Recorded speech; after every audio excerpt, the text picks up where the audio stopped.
Ang tunay na suliranin sa ating lipunan ay hindi ang diskriminasyon, kung hindi ang ekwalidad.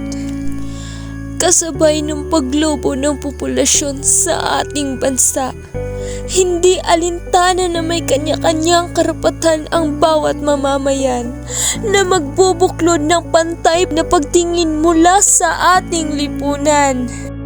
Ngunit, paano natin makakamit ang tagumpay kung ang pagtingin ay hindi pantay? Tayo'y nabubuhay sa mundong puno ng mapanghusgang nilalang. Sa planeta, aming katanungan at sapat na kasagutan. May mga taong nakatingala sa kamay ng ibang mamamayan.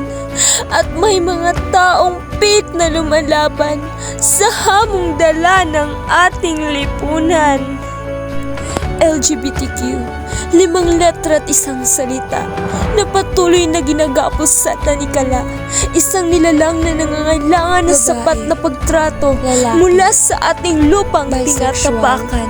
Lesbian, bakla, hanggat saan, hanggat kailan, pantay-pantay na karapatan sa ating lipunan.